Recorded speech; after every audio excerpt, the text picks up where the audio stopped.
একটা কথা আছে জানেন তো, গরু ঘাস খেয়ে দুধ দেয় আর সাপ দুধ খেয়ে বিষ দেয়।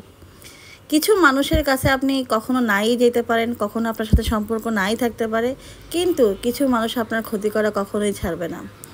আমার মেয়ে দেখতে আমার মায়ের মতো, এটা আমার কাছে অনেক গর্বের বিষয়। আমি প্রাউড ফিল করি আমার মেয়ে দেখতে আমার মায়ের মতো। আসসালামু আলাইকুম everyone, this is me Antara. Antara ব্লগে আপনাদের সবাইকে অনেক অনেক স্বাগতম। এক শ্রেণীর মানুষ আছে যেসব মানুষকে আপনি কখনোই ভালো রাখতে পারবেন না, কখনোই খুশি করতে পারবেন না। আপনি যা কিছু বলবেন তাতেই আপনার দোষ হবে। আপনার চলা ফেরায়, ওঠা বসা, খাওয়া দাওয়া, ঘুরতে যাওয়া সব কিছু মিলে তাদের সব জায়গায় সমস্যা হবে।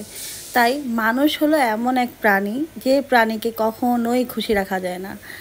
আমি অনেক অনেক ক্ষেত্রে দেখছি যে আমি একটা অনেক মানুষরে, তারপরে একাধিক মানুষরে শ্রম দিয়ে অনেক কিছু বলেছি, অনেক কিছু করছি, কিন্তু কখনোই তাদের কাছে ভালো হইতে পারিনি।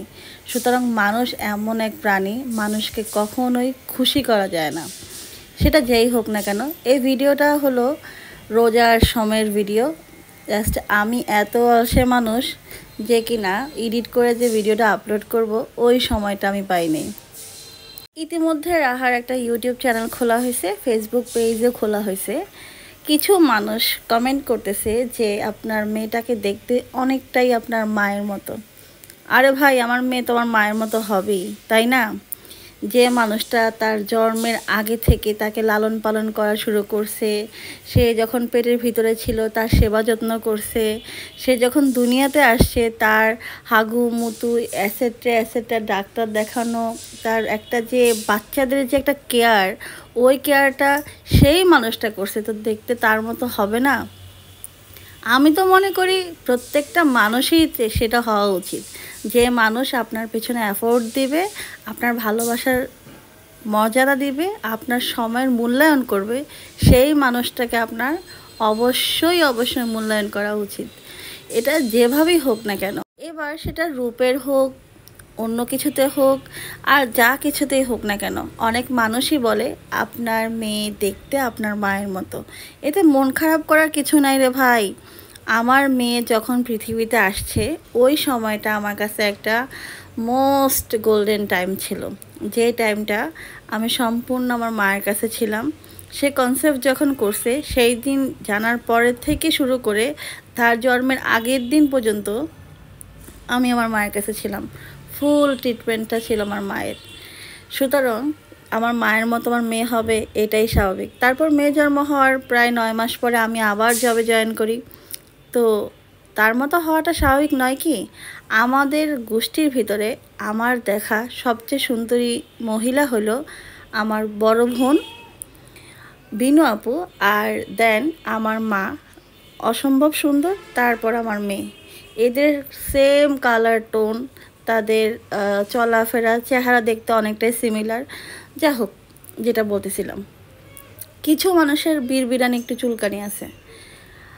আমার মেয়েকে যে দেখতে আসে নাই কখনো, যার সাথে তার রক্তের সম্পর্ক থাকার পরেও কখনোই সে আমার মেয়ের খোঁজ খবর নেয় নাই, তাহলে কি আমার মেয়ে তার মতো হওয়া উচিত ছিল? কখনোই না। এটা শুধু আমি বউ বলে না, পৃথিবীতে অনেক মেয়েরা আছে, অনেক বউরা আছে যাদের সাথে এই সেম অন্যায়টা তারা করে। কেন করে জানেন? শুধুমাত্র একমাত্র স্বামী নামক জন্তুর কারণে করে। এই জন্তুটা হলো এমন একটা জন্তু যে আপনাকে জীবিত থাকতে মৃত্যুর সব রকমের স্বাদ বুঝায় ছাড়বে। এখন আপনি বলতে পারবেন যে তারা এত কষ্ট করে লালন পালন করছে। কিছু কিছু সিমিলার শাশুড়ি জন আছে, খুবই রোমান্টিক শাশুড়ি, যে শাশুড়িগুলো বলে আমাদের সময় আমরা এত কষ্ট করছি, 12, 13, 14টা বাচ্চা জন্মগ্রহণ করায় সেই বাচ্চাগুলোকে লালন পালন করছি, আর তোমরা কিনা এইটুকু কষ্ট সহ্য করতে পারবে না। তো খালাম্মারা, যে কথাটা আপনাদেরকে বলতেছিলাম, সেই কথাটা হইল আমাদের সময়কালের কষ্টটাও কম না। আপনাদের সময়কালে বরং তো একটা প্লাস পয়েন্ট ছিল, যে ওই বাড়ির সেই বাড়ির আশেপাশের মানুষজনেরা বাচ্চাদেরকে লালন পালন করে দিত। আর এখন এত বেশি ফ্ল্যাট বাসা যে কেউ কারো বাচ্চা রেখে অন্যের বাচ্চা নেওয়া তো থাক দূরের কথা, ধরতে আসার সময়টাও কারো নেই। কারণ আমাদের সময়গুলো খুবই পার্টিকুলার টাইম খুবই ইম্পর্ট্যান্ট, প্রত্যেকটা মিনিট আমরা হিসাব করে চলি। সুতরাং আপনাদের সময়কাল আর আমাদের সময়কালের মধ্যে পার্থক্যটা কি জানেন? আপনাদের স্বামীরা আপনাদেরকে সব কিছু ঘরের ভিতরে দিয়ে যেত, আর আমাদের স্বামীরা আমাদেরকে বুঝিয়ে দেয় যে তোমার খাবারের টাকা তোমার, তোমার কাপড় চোপড়ের খরচ তোমার, ইভেন কি তুমি যদি অসুস্থও হও তোমার ওষুধ খরচটাও তোমার। সুতরাং যেখানে আপনার সব কিছু আপনার আপনার রেফারেন্স আপনাকেই করতে হবে, সেখানে আপনার আর আমার ভিতরে তফাৎটা আসলে কোথায় বুঝতে পারছেন? এই হলো এখনকার যুগের অবস্থা।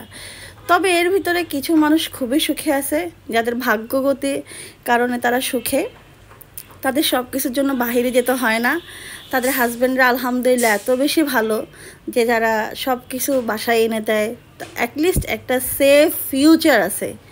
আমার ভাই কোনো ফিউচার নাই, আমাকে যেমন দিনে বাসায় করতে হয় তেমনি রাতে ঘরের বাইরে করতে হয়, আবার রাতে ঘরে করলে দিনে ঘরের বাইরে করতে হয়। এটাই হলো আমার লাইফস্টাইল। সুতরাং আমি কিভাবে আপনার মতো হই? এখন আসেন আমার মেয়ের কথা।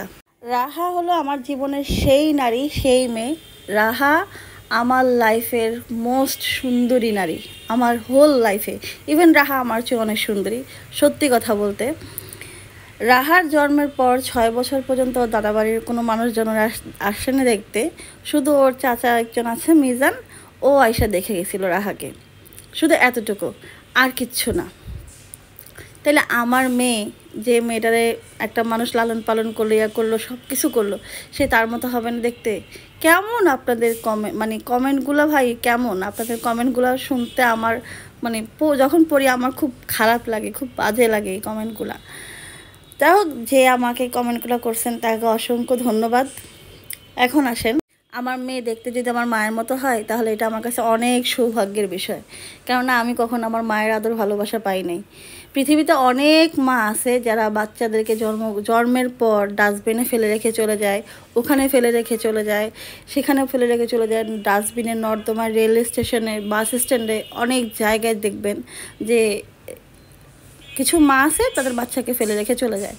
ওগুলো তো মা, ওগুলো তো 10 মাস 10 দিন পেটে নিয়ে পৃথিবীতে বাচ্চাকে দেখাইছে, তাই না?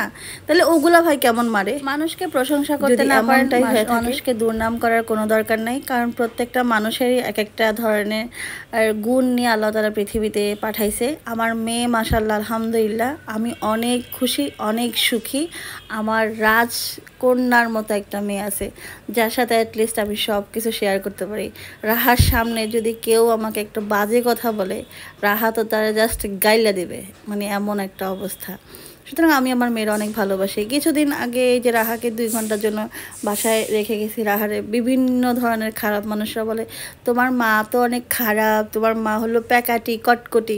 তো সেই সকল সৌভাগ্যবান পুরুষদেরকে বলতেছি, তোদের মারা আগে কি সেটা জিজ্ঞাসা করে দেখ।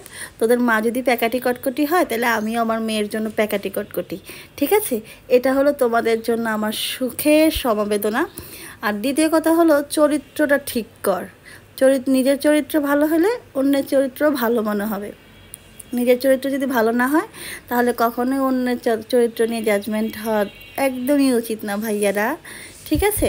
বাচ্চারা হলো একদম নরম কোমল মাটির মতো, তো এই মাটিগুলোরে নষ্ট না করে অ্যাটলিস্ট এই মাটিগুলোরে আদর করেন, যত্ন করেন, দেখবেন তারা একদিন শেষে আপনার একটা ভালো ফল দেওয়ার আশায় থাকবে। আর সারাদিন যদি দুধছাই করেন তাহলে ওই ব্যবহারটাও আপনি দুধছাইয়ের মতোই পাবেন, ঠিক আছে? অনেক অনেক ধন্যবাদ, অনেক কথা বললাম। আল্লাহ হাফেজ।